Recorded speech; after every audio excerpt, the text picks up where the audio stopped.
देखो ये question mean का है, इसमें मीन क्या है, एक से एवरेज ही होती है। देखो ये क्या है, 5 टर्म दे दी, 6 4 7 पी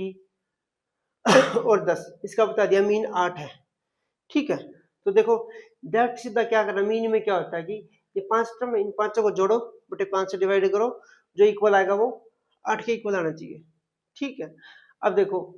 इसको आप इसको बिल्कुल एक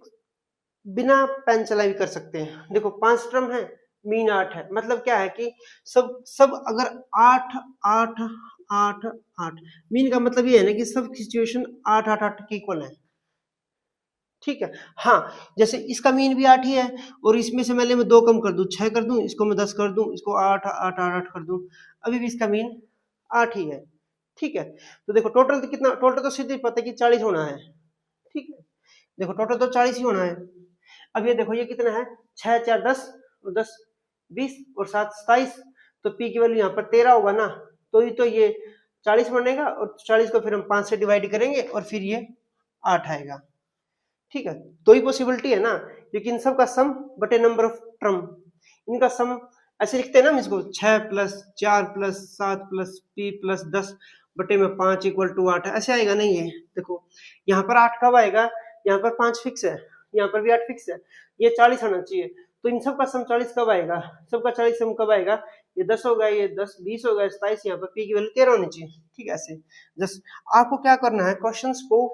जो क्वेश्चंस बगैर पेन चलाए हो सके उनको बिना पेन के निकालना है। ठीक है, हर चीज में क्वेश्चन में पेन चलाना जरूरी नहीं है, बस आप क्वेश्चन पढ़े, आप उसको दिमाग में कैलकुलेट करें, सोचे समझें कि ये कैसे होना है, और जस्ट 10 सेकंड में आपका क्वेश्चन निकल जाएगा। जैसे आपने देखा कि मीन है, मीन में एवरेज का ही काम करना है, तो डायरेक्ट 5 टर्म है, इनका मीन 40 है, 40 है, तो 8 पंजे 40, 40 आना चाहिए, इनका सबका सम 40, इनका सम कितना है, इन सबका सम है 27 है, तो 13 आंसर आएगा। जस्ट ऐसे ऐसे, हाँ 13 ही सेकंड में क्वेश्चन हो जाएगा ये। ठीक है, तो इस तरीके से क्वेश्चंस को अप्रोच करना होता है आपको। आपको ये नहीं करना होता कि यहाँ पर पूरा इस तरीके से लिखेंगे फिर इस तरीके से सोल्व करेंगे, ऐसे स्टेप बाय स्टेप, यहाँ पर स्टेप बाय स्टेप नहीं है, बस आपको फटाफट सोच समझ के और गोला क्लिक करके आगे बढ़ जाना है। ठीक है, और हो सके तो है ना, और हो सके तो हर क्वेश्चन के साथ ही अपना गोला भर दे ऐसे।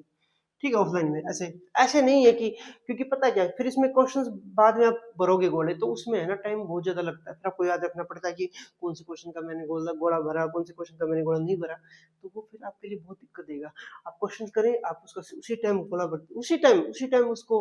आंसर सीट पे फिल कर दे, तो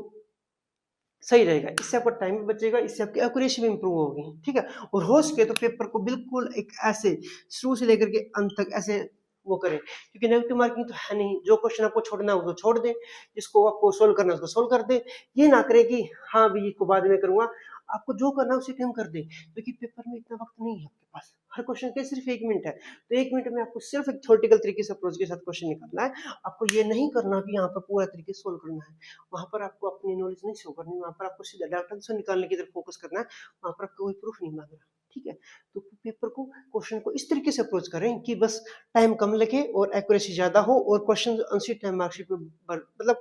आंसर भर दिया जाए, और फिर फ्री हो जाए आप उस क्वेश्चन से। ठीक है, जैसे हाँ आपको ये नहीं भी आता, तो अगर आपको मान लीजिए कोई क्वेश्चन आपको नहीं आता, तो क्वेश्चन नहीं आता तो आप उसी टाइम उसको, जो आपको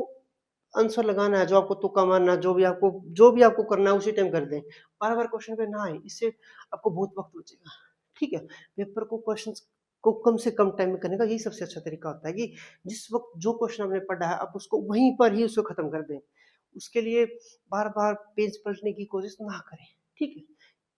ठीक है, ऐसे करें।